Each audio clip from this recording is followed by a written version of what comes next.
my pleasure to welcome you to Ball State and to this evening's Distinguished Lecture Series. This is the third year for this series, which grew out of an initiative taken by a number of students in 1984. The purpose of the series is to bring to campus internationally known speakers who will stimulate thought and discussion. And I think you will agree with me that tonight our speaker certainly meets this criterion. On the platform tonight, in addition to our distinguished guest, is Warren Vanderhill, Provost and Vice President for Academic Affairs and Professor of History, who will conduct the question and answer session. Introducing our speaker this evening will be Mike Green, President of the Ball State Student Association. Mike is a senior from Columbus, Indiana. He has a double major in political science and telecommunications. In addition to serving as President of Student Association this year, Mike was Vice President during his junior year. He's a member of Gold Key Academic Honorary and Pi Sigma Alpha Political Science Honorary. He's applying to graduate schools and hopes to attend George Washington University to work on a master's degree in political science. Mike Green.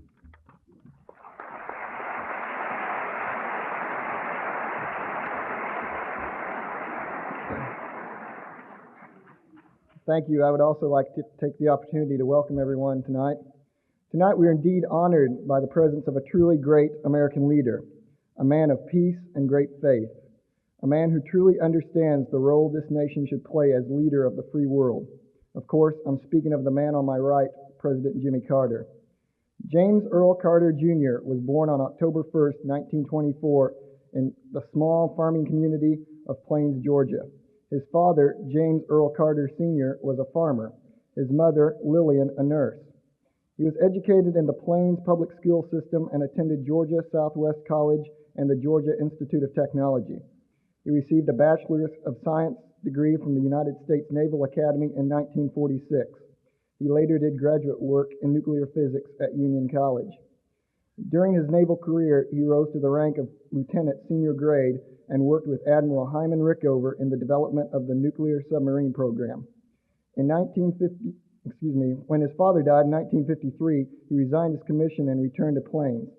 In addition to working his own farm, he continued a small business of his father's, selling fertilizer and farm supplies. Soon after his return to Plains, he became involved in local politics as chairman of the county school board and as the first president of the Georgia Planning Association. In 1962, he was elected to the Georgia Senate. In 1971, Mr. Carter became Georgia's 76th governor. While he was in office, his fellow governors selected him to serve as chairman of the Southern Regional Education Board, the Appalachian Regional Commission, the Coastal Plains Regional Action Planning Commission, and the Southern Growth Policies Board. In 1973, he became the Democratic National Committee campaign chairman for the 1974 congressional elections. He announced his candidacy for the Democratic presidential nomination on December 12, 1974, and won his party's nomination on the first ballot at the 1976 Democratic National Convention. He was elected president on November 2, 1976. Jimmy Carter served as president from January 20, 1977 to January 20, 1981. Noteworthy foreign policy accomplishments of his administration included the Panama Canal treaties, the Camp David Accords, the Sawtooth Treaty with the Soviet Union, and the establishment of U.S. diplomatic relations with the People's Republic of China. He also gave new meaning to the cause of human rights throughout the world. On the domestic side, the administration's achievements included a comprehensive energy program conducted by a new Department of Energy, deregulation in energy, transportation, communications, and finance, major educational programs under a new Department of Education, and environmental protection legislation, including the Alaska Lands Act. In 1982, he became University Distinguished Professor at Emory University in Atlanta, Georgia. He also founded the Carter Center of Emory University, a policy center for addressing vital world issues through nonpartisan study and consultation. Besides teaching and developing the Carter Presidential Center, which includes a presidential library and museum, he is also on the board of directors for Habitat for Humanity, a nonprofit organization that helps build homes for needy in the United States and the underdeveloped countries. Ladies and gentlemen, it is my great pleasure to introduce President Jimmy Carter.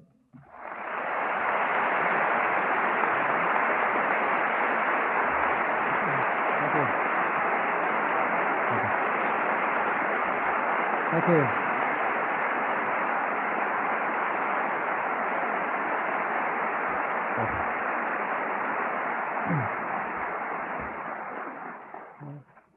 President Worthen, President Green, friends, students, faculty, trustees, administrators of Ball State University, it's a pleasure for me to be here tonight. This is a wonderful auditorium, and I see that every seat is filled, which is a great pleasure for me.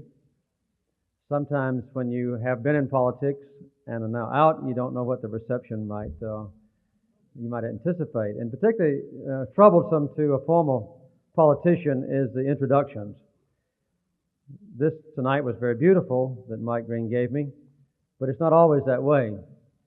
On occasion, as a matter of fact, I'm invited to go to a place by the program chairman. And most often, those working positions in an organization are held by Democrats.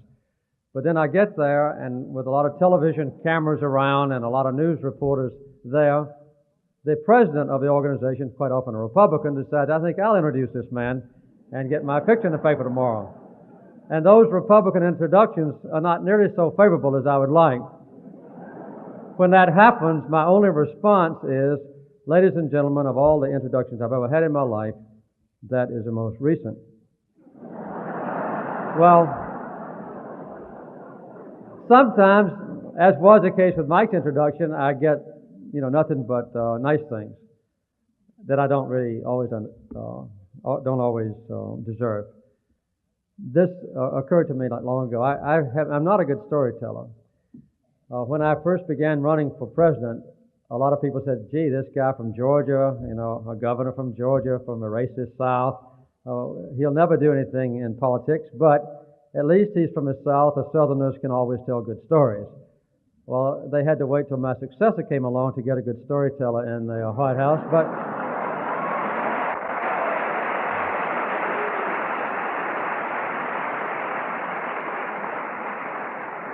well, I think I ought to be completely honest. During the time I was in the White House, my ability as a raconteur was remarkably good. If I would tell a joke when I was president, the audience always responded very well. But when I left office, my ability drifted away. Except on one notable occasion, and this illustrates a point that I want to make. I went over a few years ago to Japan on a speaking tour, and one of my lectures there was a graduation address at a small college near Osaka. And I had to make my speech in English, and I had a Japanese interpreter. If you've ever had a speech translated into Japanese, it takes longer in Japanese than it does in English to say something. Anyway, I thought I would open my talk with a brief joke. So I went back in my ancient files when I was running for governor, and I resurrected a brief joke, and primarily because of its brevity. And I told the joke, and then the interpreter gave my joke. And it was unbelievable, the response of the audience. They just laughed and laughed and laughed and almost fell out of their seats with laughter. And I couldn't believe, how well I had done in Japanese. So later we went to the little holding room after the event was over, and I asked the interpreter to tell me how he told my joke.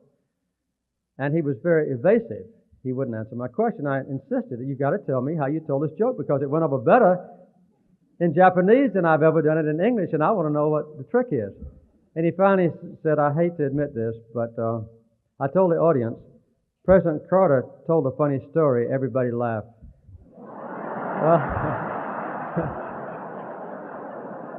Well, so there are times when you get credit for something you don't do. There are other times when you don't get enough credit. Tonight, however, I want to take a few minutes and describe to you the nature of the office of president from my own perspective, the significance of this year's election, and perhaps your role in shaping our country's character. And then I'll spend the rest of the time available answering your questions. As a matter of fact, the office of president is one of the most difficult, I presume, the most challenging, the most gratifying, and the most powerful on earth. But there is a lot to serving as president other than just enjoying the Rose Garden. Just to illustrate the point, I jotted down some comments that have been made by my predecessors about the White House while they were serving as president. You might be interested in hearing just a few. John Adams said, "Had I been chosen president again, I am certain I could not have lived another year." Thomas Jefferson said, "It brings nothing but unceasing drudgery and daily loss of friends." John Quincy Adams said, "The 4 most miserable years of my life." Andrew Jackson said, "I can with truth say, mine is a situation of dignified slavery." Abraham Lincoln said, "In God's name, if anyone can do better in my place, let him try his hand at it. I wish I had never been born." Garfield said, "My God, what is there in this place that a man should ever want to get in it?" McKinley said, "I have had enough of it, heaven knows." Wilson said, "The office of president requires the constitution of an athlete, the patience of a mother, and the endurance of an early Christian." Harry Truman said, "There is no exaltation in the office of the President of the United States. Sorrow is a proper word." And Harding, as you may imagine, said, "God, what a job." Well, I might add hastily that all these guys who made these comments in their first term ran for president a second term. So these are transient feelings that you have when you're in the White House. There's a lot of frustration there, but there's a lot of gratification too. I thoroughly enjoyed being president because of the honor of the responsibilities, because of the breadth and interest of them, because of the tremendous nature of the country I served, and because of the support of the people I had. And I look back on my duties as president as one of the highlights of my life. The breadth of the challenges is very wide. And the shape of the office itself changes. Not because the Constitution is amended, not even because laws are changed. But the office of president is shaped by the character or ambition or priorities of the person who serves there. We all have been different, all 40 of us who've served as president so far. But I think there's one thing that has affected us in common. On Inauguration Day, I don't have any doubt that all of us have asked ourselves the question, what can I do as president to enhance the greatness of my country? And this is not a surprising question for a new president to ask, because it's the same kind of question that almost every human being asks on occasion. God has given me one life, one period of existence on earth. What can I do to enhance the greatness of my life? How can my life be more significant? As measured by the priorities that I hold dear. So you see that the nation's character that is desired by a president varies every 4 years or every 8 years when the president changes. I'll just outline a few things that I think guided me when I was president. You may or may not agree with the list that I've chosen. First of all, we should never forget that our nation is the most powerful and influential on earth. We're the most powerful nation on earth militarily. We're the most powerful nation politically. We're the most powerful nation economically. And on occasion, we're the most powerful nation on earth morally. This influence of the preeminent country in the world ought to be used to accomplish the goals that make our nation a great one. What are those goals? First of all, I think our nation's influence should be used for the enhancement of peace. Not just peace between ourselves and potential adversaries, like the Soviet Union perhaps, but peace for other people on earth.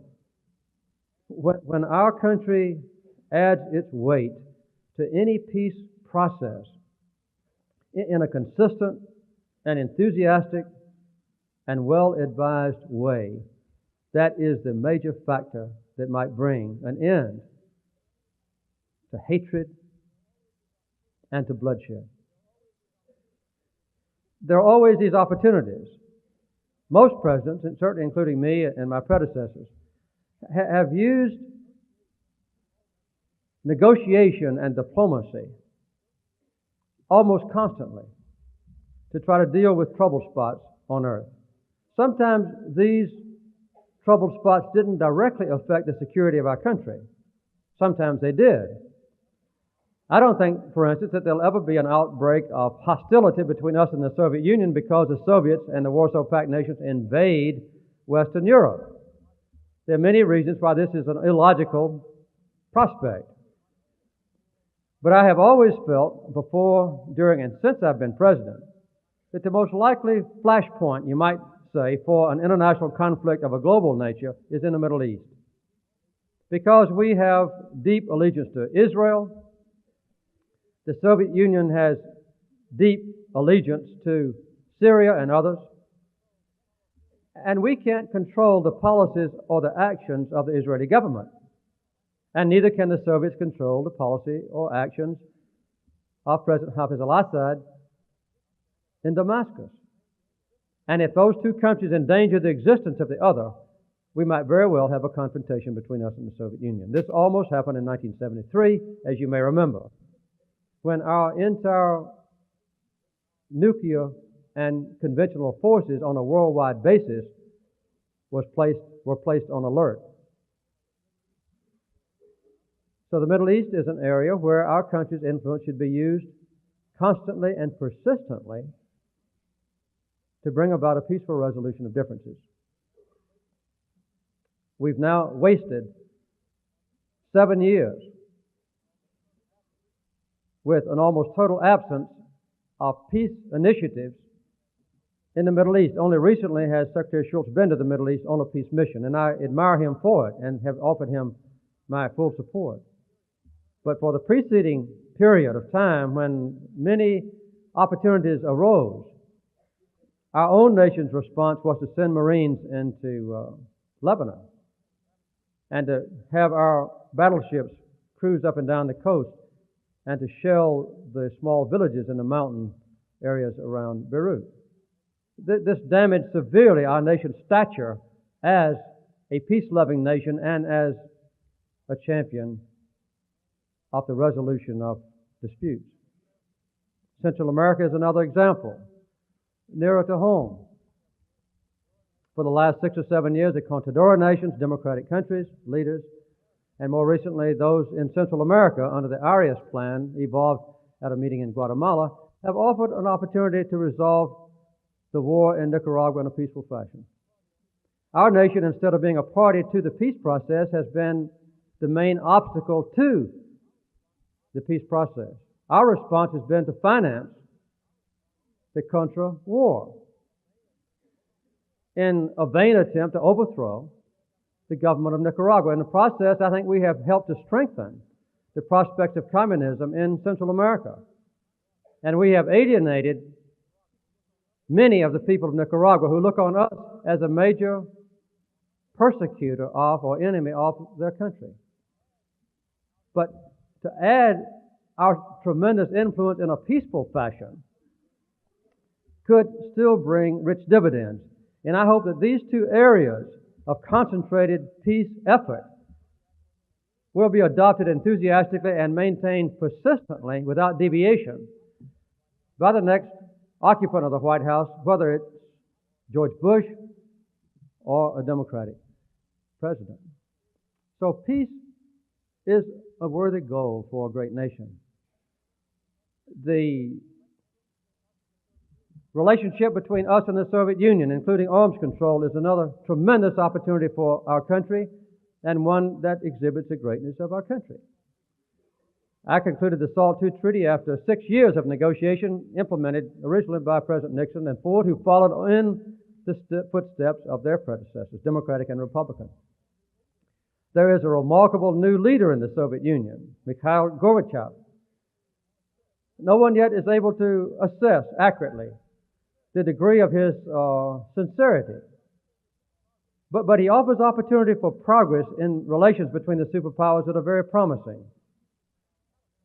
He has catapulted himself into the most popular leader on earth. I was in Europe in June, and I was in the Soviet Union and China in July of last year. There was a poll done there in Europe by Gallup organization in June. It showed that by a 3-to-1 margin in Western Europe among our own allies, Gorbachev was looked upon as more favorable to peace and control of nuclear weapons than was the leader of the United States. In one of those nations, by an 8-to-1 margin. There's no reason why any American president needs to defer to a communist leader as a foremost champion of peace and the control of nuclear weapons.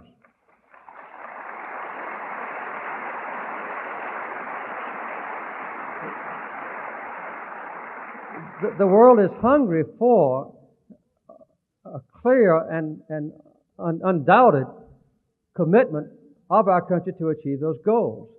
And when there is equivocation in Washington, I think it damages the element of greatness in our country. There are some other things that I'll just skim over them very briefly. I think one is a commitment in this country to the highest principles of our Constitution. Freedom and democracy, obviously equality of opportunity also, sometimes known as civil rights. Our country should set the example for the rest of the world in the enhancement of civil rights at home and human rights abroad. Human rights is not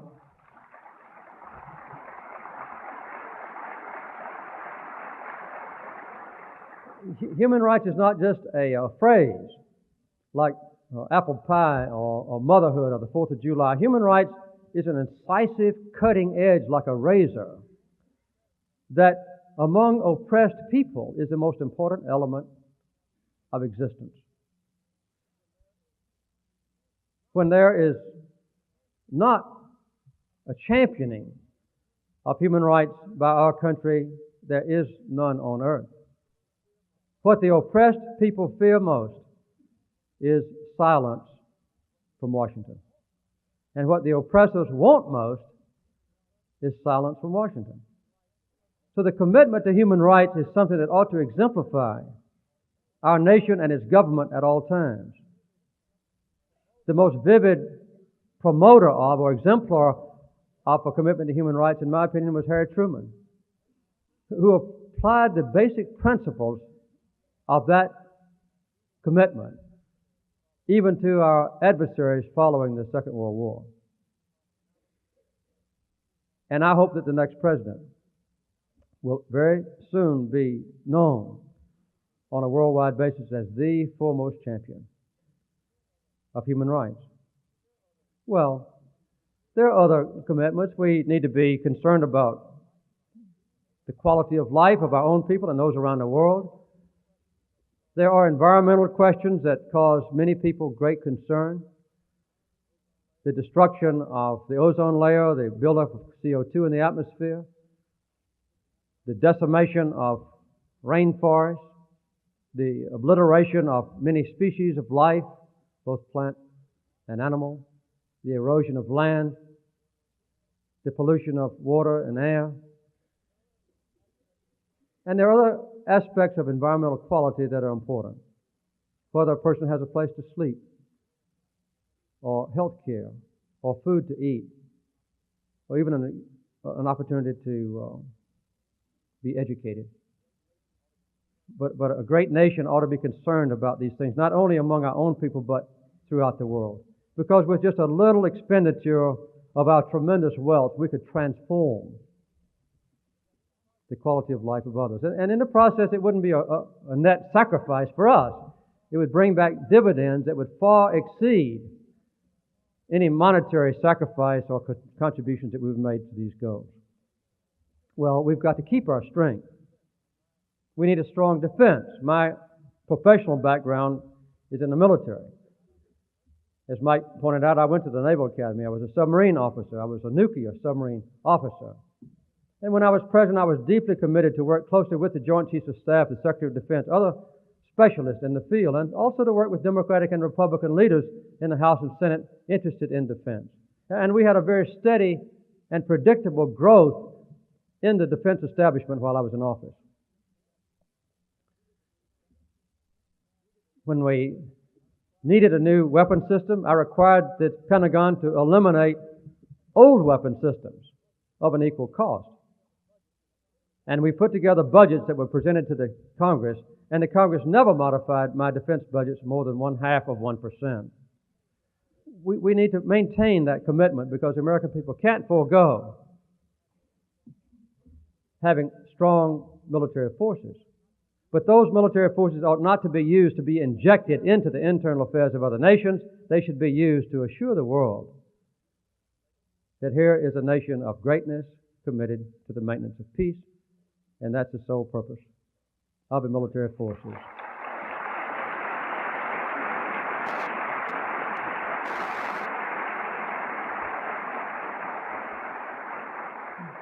Finally, to comment on the campaign year, the next president's going to have a very difficult responsibility in correcting some of our economic policies. The deficits the last few years have been astounding. I think totally unpredictable. The first 4 or 5 years of President Reagan's term, we doubled our national debt. Those deficits equaled all the deficits from George Washington through the time I left office. And they will have been almost tripled by the time President Reagan leaves office. And the next president is going to have to show an element of political courage, as well as cooperation with the House and Senate leaders in both parties, to bring about a correction of this serious error. When I left office, ours was the greatest creditor nation on earth. We are now the greatest debtor nation on earth. We owe more money to foreigners, by far, than any other country in the world.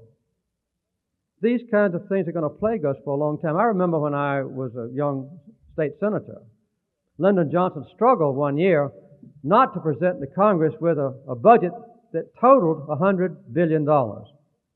He played footsie with it and kept it a little bit under $100 billion. Next year, the interest on our debt will be $200 billion. And that's $200 billion that could be used for better housing, better highways, better education, better health care, better research, better jobs for our people. And the president's got to do that.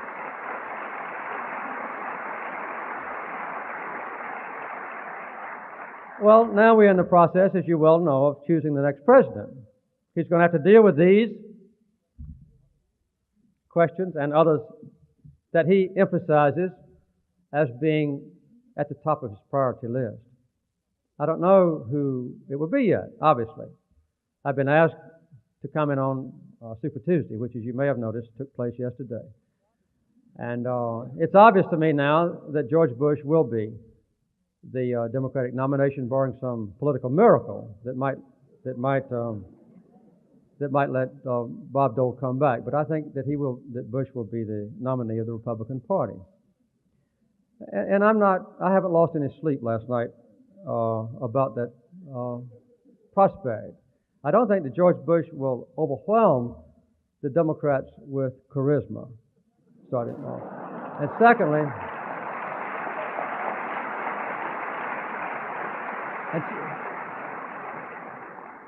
secondly, he will have a very difficult possible handicap, similar to what Hubert Humphrey had in 1968, in not being able to deviate from or to criticize or materially to advocate changing the policies of President Reagan. And some of the policies of President Reagan in the public opinion polls are not popular, although he himself is very popular. So Bush will have that problem. We don't yet know who the Democratic nominee will be. Yesterday was a surprise to me in several ways. One is, I never thought that Senator Gore would do as well as he did. And I don't think he anticipated that level of achievement. but I think he carried 5 states. I haven't seen the latest and final returns. Dukakis carried, I think, 8 states, Jesse Jackson 5 or so. And I think those 3 men all came out of the primary yesterday very pleased. Richard Gephardt is probably disappointed. And I thought he would do much better than he did. He's still got a chance to be reconciled with the voters in Illinois and Michigan this month. But the chances are that these 3 Democrats, Jackson, Gore, and Dukakis, will go all the way to the convention. And I would anticipate, although no one knows, that none of them will arrive at the first ballot with a clear majority, because they're fairly equally balanced. We don't know how Gore will do in the northern states. That'll be indicated later on this month. As you know, Illinois and Michigan, 2 large states this month, Pennsylvania and New York in April. In May, we'll have Ohio, and then it won't be until June before we have New Jersey and California, with a lot of smaller states along the way. So a lot still has to be determined. But I would guess that all 3 of those Democrats have staying power. One of the things that might prevent any one of them getting 50% is something that people tend to forget. At this convention, more than 15% of the total delegates will be uncommitted. 645 out of about 4,000. I will be one of them. As a former president, I'm an automatic delegate. So are the speakers and former speakers of the House, the Democratic members of Congress, the Democratic governors, and so forth. And there'll be quite a different attitude at the Atlanta convention compared to what we've seen in recent years, all the way from 1968 to the present, because the delegates will be much more seriously committed to choosing candidates who can actually win in November. When I was nominated in 76 and 80, for instance, many of the delegates didn't care whether I was elected or not, or whether even we had a Democratic president or not. They wanted to be a delegate to the convention so they could promote their particular cause. It may have been gun control, it may have been gay rights, or a lot of other things. And the more radical their proposals were, the more they were on television and so forth. Well, this meant that for the American people, there was a general distasteful impression of the Democratic Party following the convention. Paul Kirk, our chairman, has done a much better job this time in orchestrating a convention that'll be, I think, harmonious and come out unified and have the delegates totally committed to choosing a ticket that can indeed win next November. No one knows the outcome of this. Well, finally, let me say that you'll have a lot to say about the character of our nation, the level of greatness of our nation, the priorities of our country. And I'm not just talking about on election day, when you vote in a primary or caucus, or when you vote in November. Because it's easy for college students to underestimate your potential influence. My 3 sons went to college during the 60s. And it was college students and those of your age who totally transformed the basic policies of our country in 3 major areas. One was the Vietnam War. The other one was civil rights. And the third was environmental equality. And had it not been for courageous and active and dedicated and idealistic young people your age, our country's basic policies would not have changed. Well,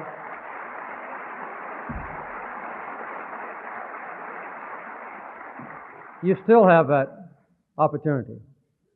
I have another child who came along 15 or 20 years later. And Amy, I wouldn't advocate that all of the students at this university adopt Amy's level of activism.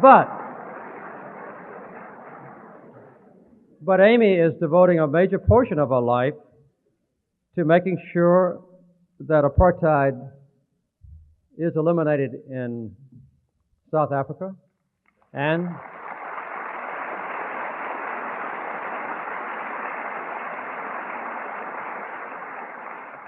making sure that there's peace in Central America and that the CIA performs legally overseas.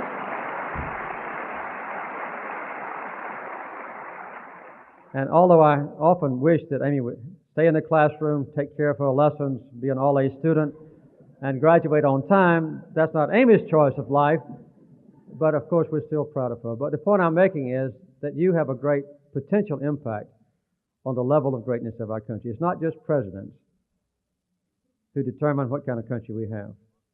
In a democracy, that decision is made by people like you. We have now the greatest nation on earth. And I'm sure with your influence, in the future, we'll maintain that level of greatness, even substantially enhanced. Now, I would be glad to answer any questions that you have as the provost directs you. Thank you very much.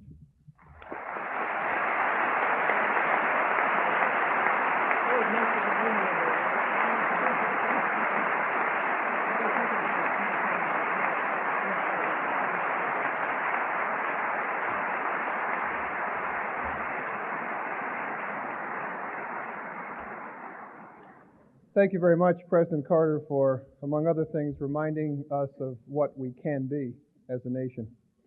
The format that will follow for the question and answer period is quite similar to the one we have followed for the past year or so with our other distinguished lecture series participants. We have 2 open microphones down here at the front, the end of either aisle, and 2 in the front of the aisles, up from these 2 aisles in the balcony.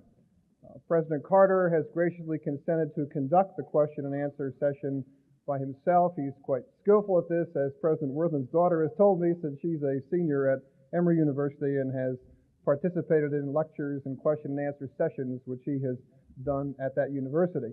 So at this time, I'll ask President Carter to come back to the podium and just simply rotate the 4 different mics and take questions.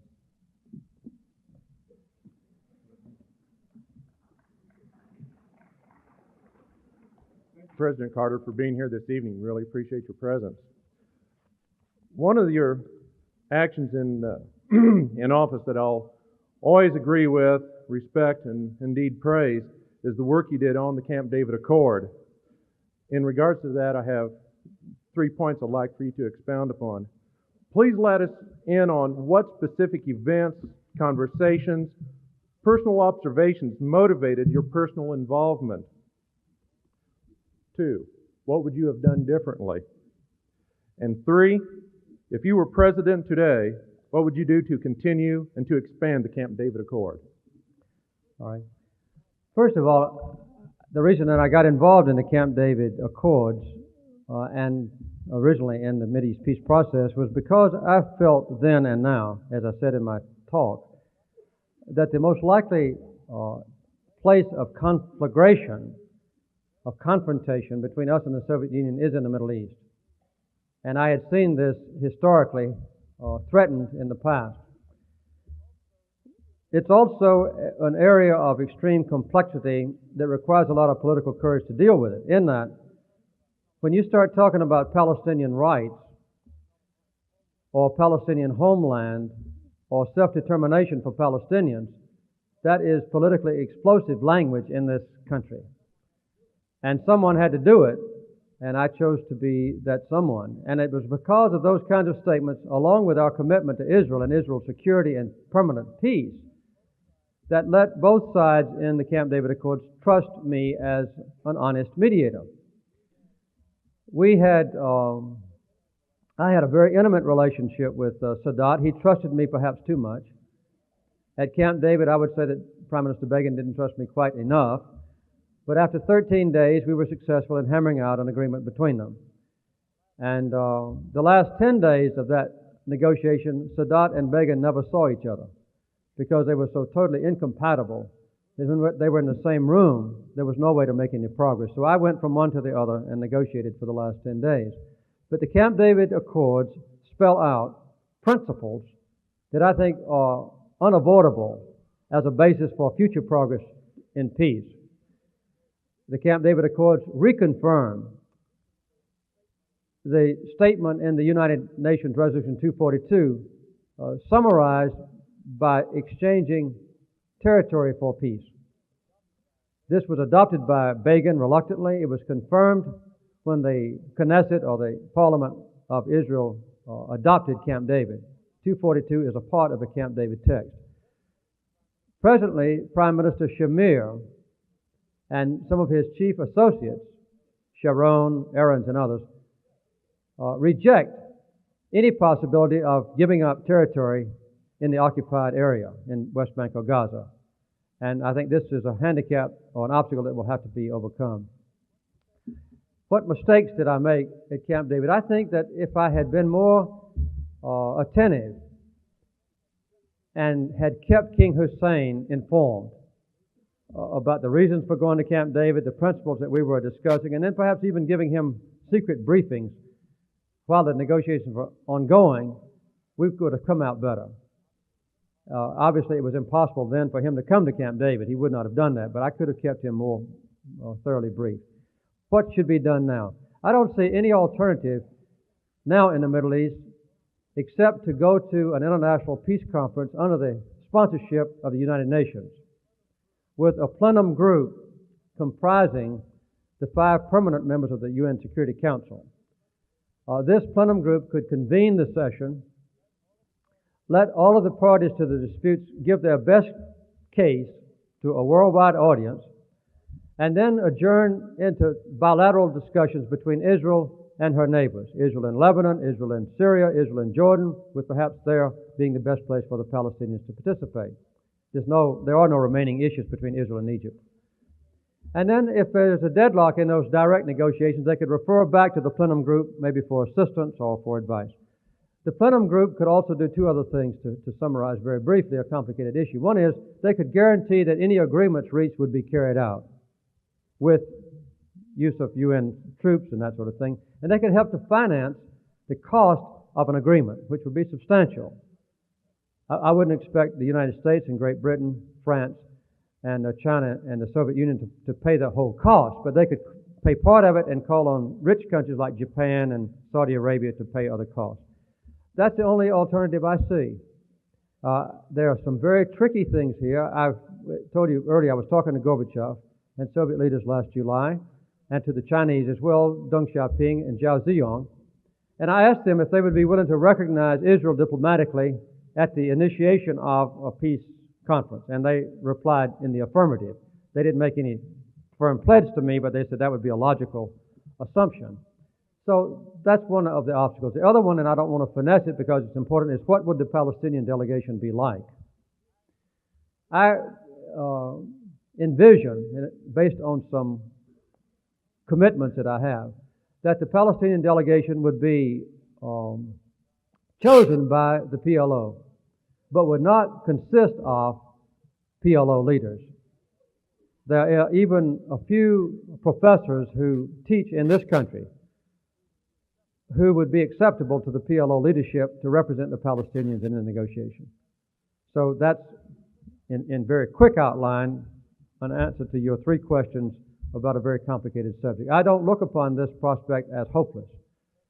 The present altercations in the West Bank and Gaza, the bloodshed that has horrified the world, might even, because of the crisis nature of it, precipitate more effort on the part of different nations to come to the peace table again.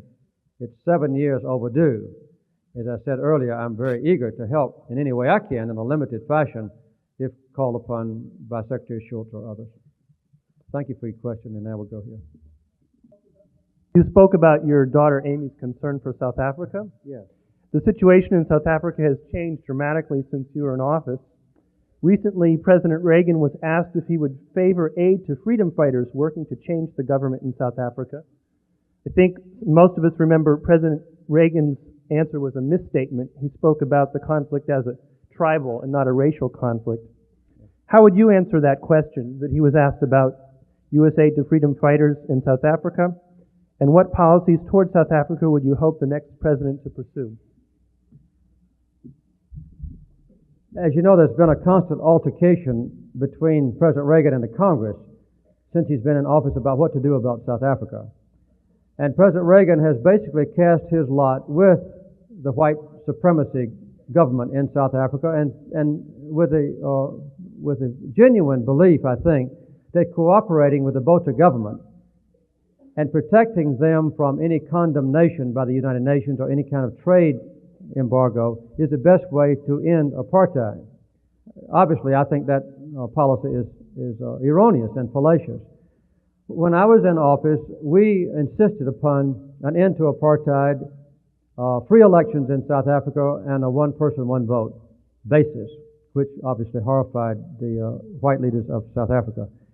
I have advocated publicly that American free enterprise leaders and also the American government imposed increasingly strenuous economic punishment on South Africa.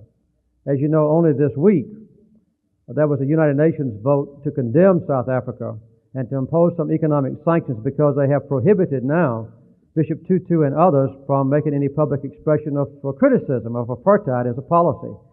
And the UN Security Council was kept from approving this resolution by a veto on behalf of the United States. Well, you know, this is the worst example, I think, in the world of human rights violations. And our country has come down on the side of the oppressors in South Africa. So I think that we should reverse that policy. And I hope the next president will at least cooperate with the Congress, because so far, as you know, President Reagan has vetoed on one occasion a sanctions legislation against South Africa, and when one was passed over his veto, he has failed to carry out the premises of the law that was passed over his veto. Thank you. Next up, I can't see you, but I listen.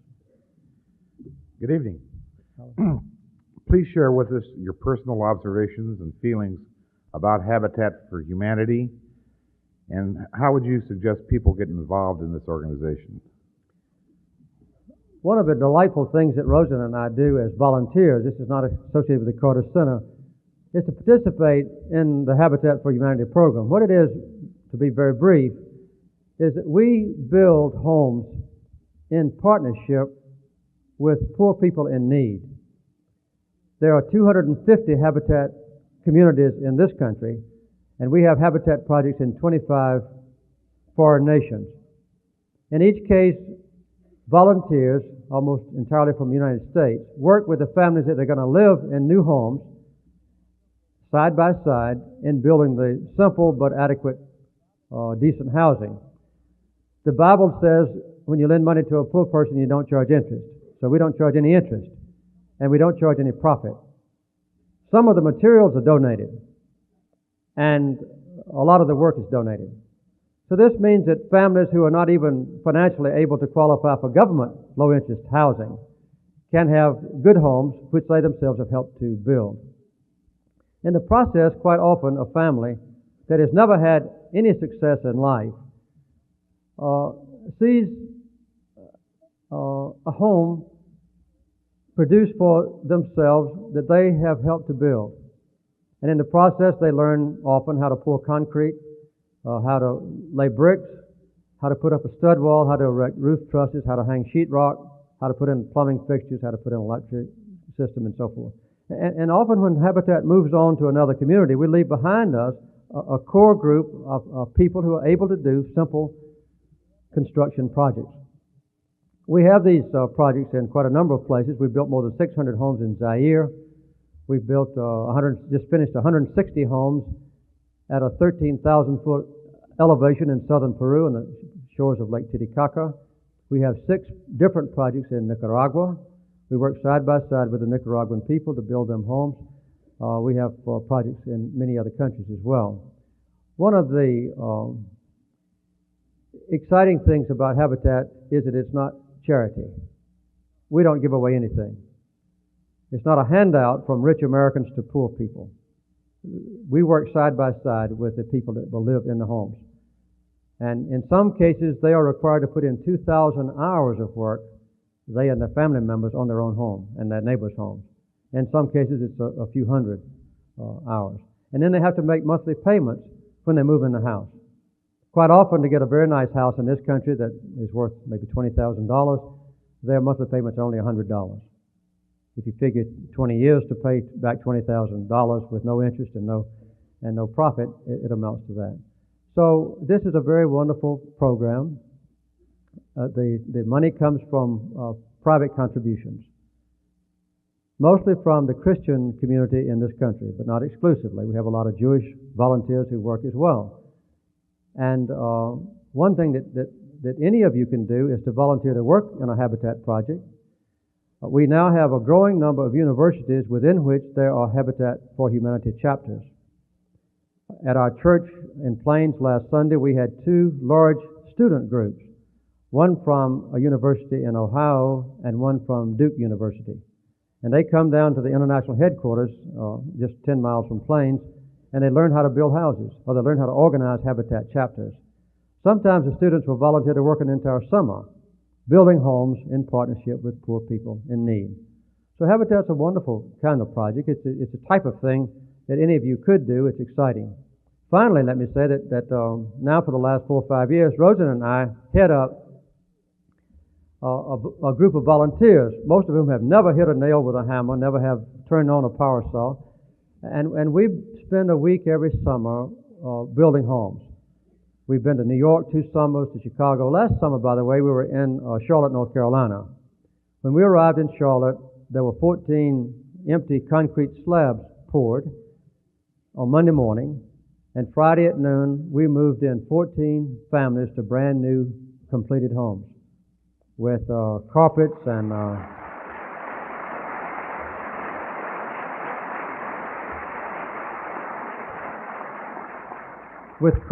drapes and refrigerators and stoves and so forth. And this next summer, we're going to do the same thing in Philadelphia, and then do the same thing in Atlanta. In Atlanta, we're going to build 20 homes in 1 week, an entire block of homes.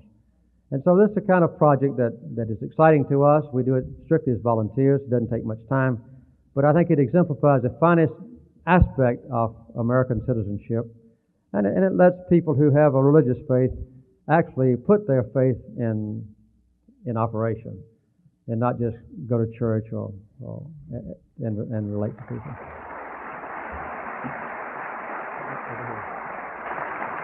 Thank you, Mr. President. Welcome to Ball State University, and we thank you for coming this evening. Thank you. Mr. Carter, during your term as president, you helped win approval of the Panama Canal Treaty. At the time, you obviously felt that this was a good idea. My first question is now, in view of what has happened in Panama these past few weeks, do you still think giving the canal to Panama was a good idea? And second, do you think the situation in Panama will escalate to the point where we use military strength to protect the American interest in the canal? And should we use that strength if all else fails?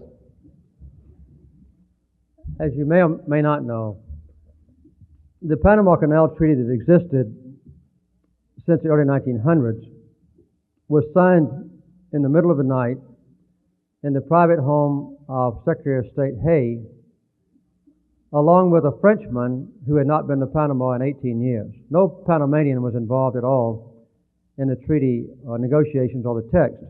There was a delegation of Panamanians that had already landed in New York. They were on the way by train to Washington to object to the treaty terms, and that's why Secretary Hayes signed this treaty in the middle of the night. All the way down since that time, until President Johnson was in office, there was a growing fervor of disapproval in Panama against this unfair treaty. There was a riot in Panama when Johnson had been president for about 6 weeks, and a number of people were killed, several dozen. Panama broke diplomatic relations with the United States then, and every country in this hemisphere except us condemned the United States for maintaining its commitment to that unfair treaty. President Johnson promised the Panamanian president that we would renegotiate a new treaty, and he tried. But when he submitted it to the Congress rejected it immediately. Subsequent to that, President Nixon and President Ford attempted to implement a new Panama Canal Treaty, and in both cases they failed to get Congress to accept it. When I became president, I committed myself to having a new and fair treaty, and that's what we negotiated, 2 treaties as a matter of fact. One covers this century, where over a period of time, between now and the year 2000, we and Panamanians operate the treaty in partnership, with an increasing element of Panamanian control up to the end of the century.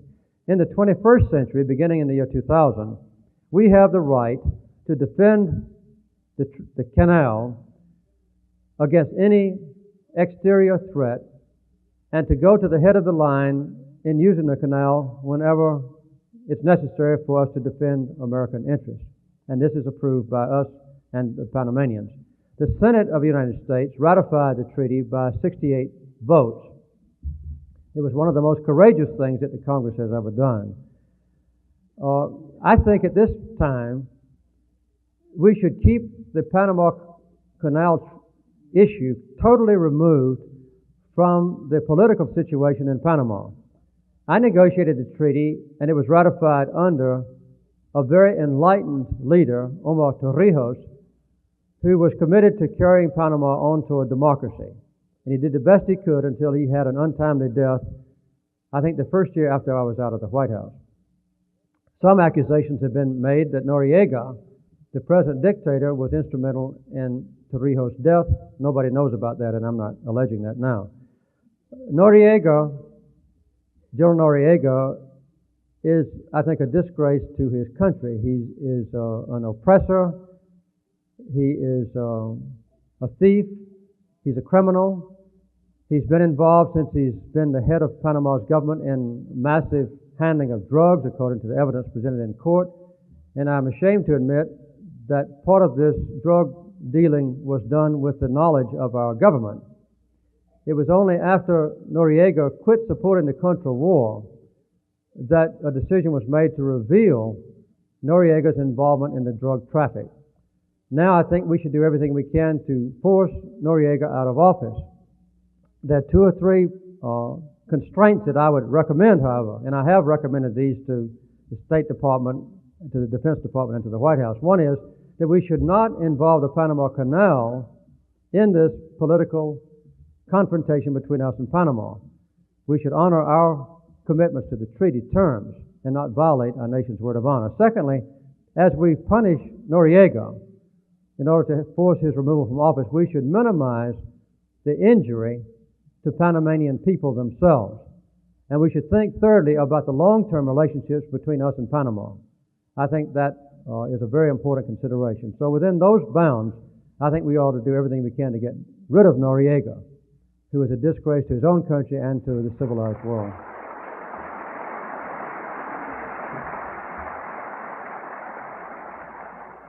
Mr. President, referring back to the campaign trail, when Vice President Bush took the offensive against Dan Rather in their interview, do you feel he was being spontaneous, or do you feel it was premeditated to boost his campaign? I was en route to New York that night, and I didn't see the CBS Evening News, but I've read accounts of it. I think that Dan Rather was premeditated in his insistence that Vice President Bush would answer the question about the Iran-Contra scandal, his role in it. I think that Vice President Bush saw this as an opportunity to defend himself in a very forceful and effective way and show that he was not weak and not a wimp. And I think that in general, Vice President Bush came out very well in that altercation. So whether he planned the encounter or not, I think he was prepared for it. And from what I've heard from all accounts, both friends and enemies of Bush, he did very well on that occasion. So I don't know what his, intentions were, but I don't think it hurt him at all. Sure. I'm a foreign student from South Korea, and since I have no interpreter for me, I will try to do my best to make myself well understood in your language. Good.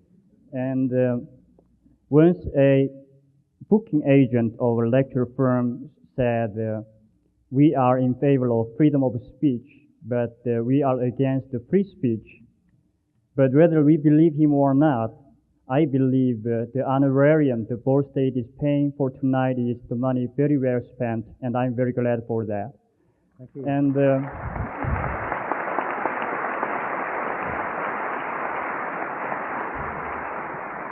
as you mentioned, one day after the Super Tuesday, with no clear winner on the Democratic field, at least there is some sign of a three-man race going to the convention.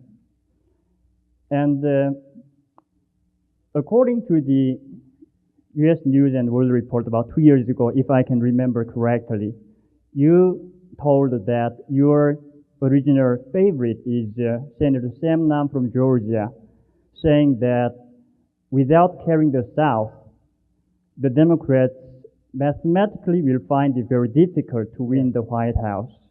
But now Sam Nunn is not running, but instead he gave his support to Albert Gore from Tennessee, another Southerner. Now Albert began attacking Michael Dukakis by comparing him to the Walter Mondale and to the Democrats in 1984 debacle. You probably ought to go ahead and ask your question. I understand. Okay. Good. And but you said that George Bush may not overwhelm the Democrats with charisma, but the absence of any charismatic candidate on the Democratic side, combined with some kind of static economic growth, some people say that this will propel George Bush to the presidency in 1979. Anyway, my first question is, and I hope, unlike Jean Kirkpatrick, you may be able to answer even some hypothetical questions. If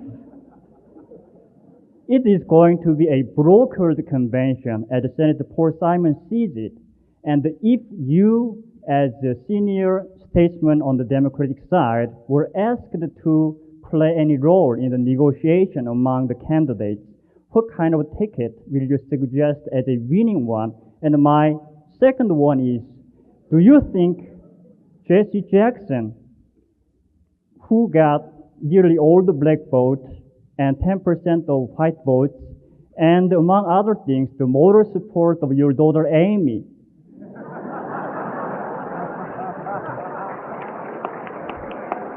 will turn out to be a liability than an asset for the unity of the Democratic Party if he is dropped at the convention, mainly because of his much talked about unelectability, a pastor, a black. Okay. And how do you see... I'm not going to have time to answer your question. How do you see the disillusionment Jackson's very dedicated supporters will affect the election in November? Okay.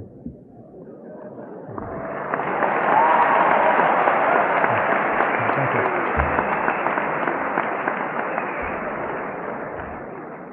About a year ago,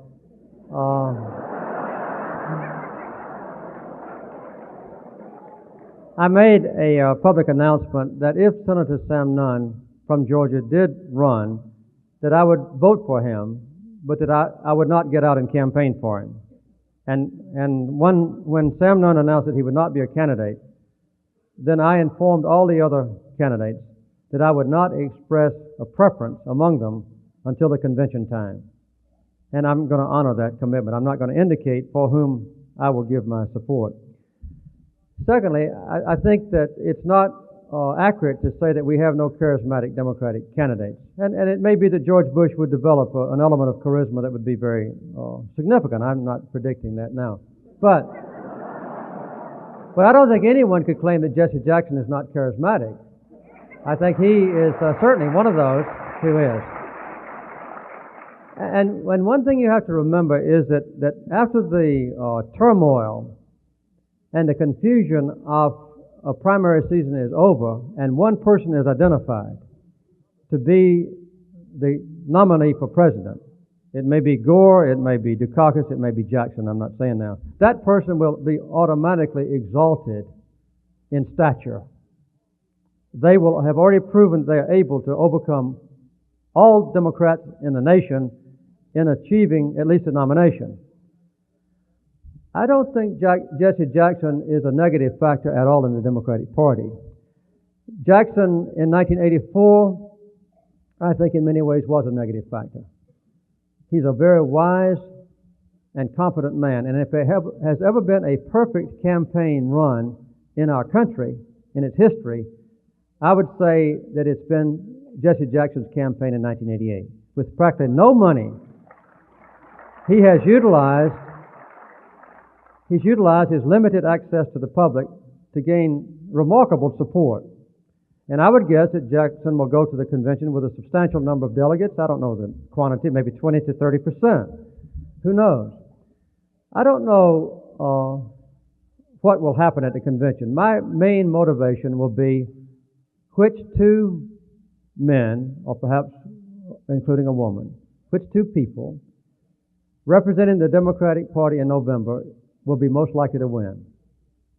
And I'll do whatever I can with my limited influence. I'm not a major factor in the Democratic Party to ensure that that's the kind of ticket that we'll have. But I think that Jackson has done a lot of good things in this campaign. He's brought out some issues that others were afraid to bring out. And Amy sits in front of the television and watches the Democratic debates, and she gets fervently angry at the timidity of Democratic and Republican debaters who evade issues if they might lose a few votes by addressing them forcefully, and she doesn't think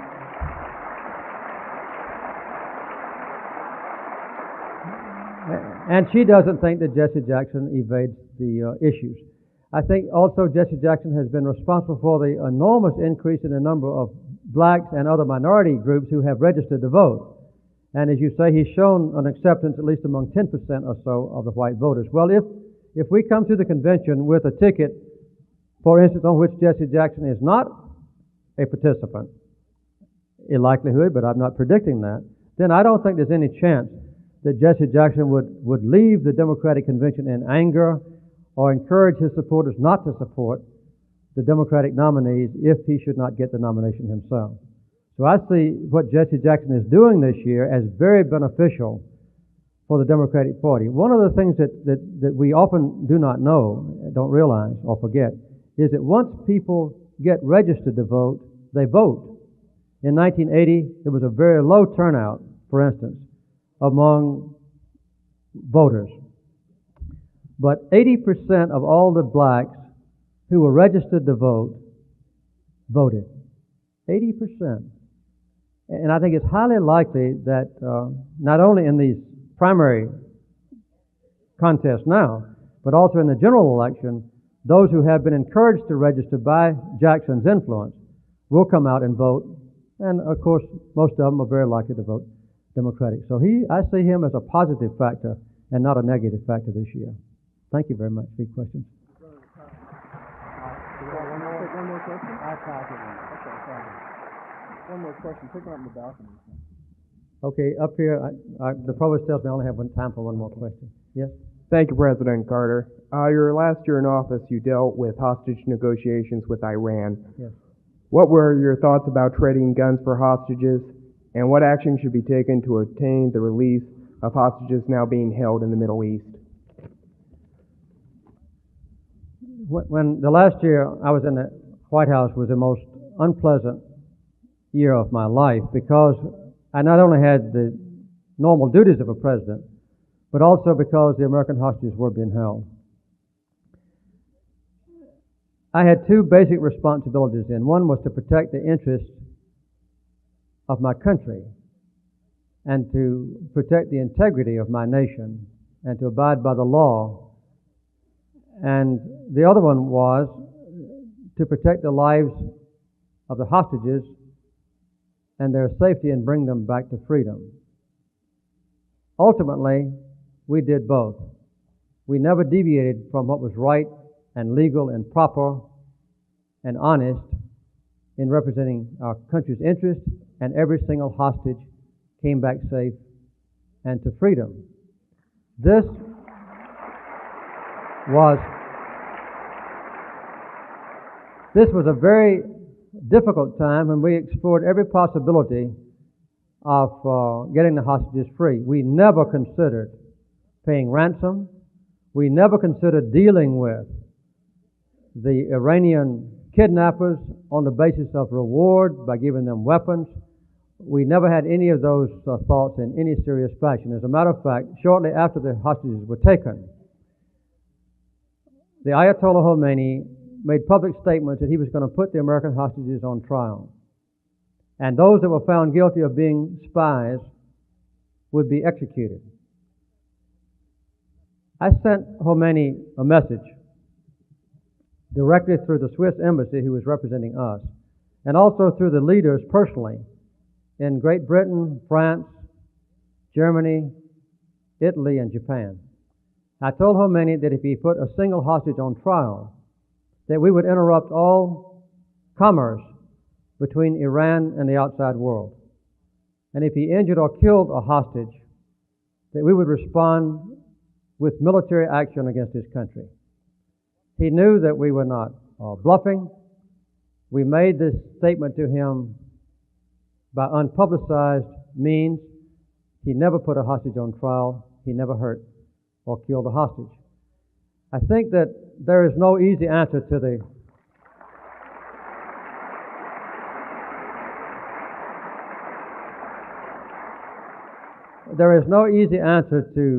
the problem of hostage taking. And the next comments I make might be misinterpreted, I don't know. But in the first place, we have an obligation as a nation to keep the safety and freedom of our hostages at a very high level of priority. I have had a number of hostage families come to see me in Georgia to tell me that they could not even get an appointment with anyone in the White House or the State Department to talk about their husband or father who were being held hostage. And I don't think this is the kind of response to the hostage families. They ought to always know that the Secretary of State and the President and all of our resources were being used on a continuing basis to explore every possibility to get the hostages free. That wouldn't guarantee success, but that ought to be part of it. And we ought not ever to forget that one of the reasons for the hostages being taken and held,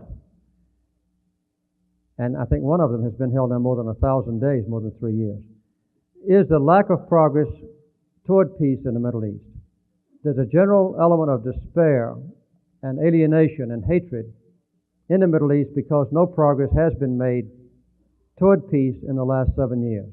And I think if we could resurrect the peace process and let the Palestinians and the Lebanese and the Israelis and the Jordanians and the Syrians and the Egyptians know that something is being done, this would do a lot to lessen the level of terrorism there. I make those comments not with any magic answer. There is no magic answer, but that's the best approach that I can think of. Let me say in closing this. I don't claim to know all the answers. I've been blessed with the honor of serving as president. And obviously a president has a great deal of influence in shaping our nation's policies, setting priorities for our country to achieve, making his own judgment about what is a measurement of greatness. I've given you my ideas tonight. You've had different ideas in the past in this same auditorium, I know. But the fact is that the character of our nation is not shaped by the president. It's shaped by the cumulative commitment of American citizens.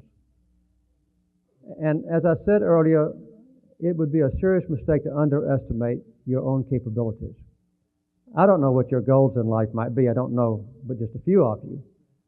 But in addition to your studies, political science or the science of teaching, or perhaps law or medicine, whatever, there is a vast realm of opportunities for your life to be more meaningful, for your own personal life to be a greater existence. And if you're interested in peace, or civil rights, or human rights, or environmental equality, or nuclear arms control, or any of these measurements of quality, if you're interested in serving others, if you're interested in housing, then you ought to devote a portion of your day or life to those goals. There's no limit on what we can do as individuals except the self-imposed limits. And quite often when we think we're making a sacrifice of time or perhaps money or whatever, we discover almost invariably that the sacrifices are not significant. It's the benefits that are significant. And it's very embarrassing to stop and ask ourselves every now and then, in the last 5 years of my life, how many times have I actually made a deep sacrifice of my own well-being or that of my family to serve others? And if the answer is never or seldom, I think that calls on us to maybe re-examine our own priorities.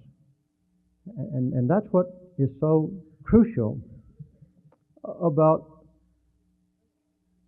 the benefits of citizenship in this country.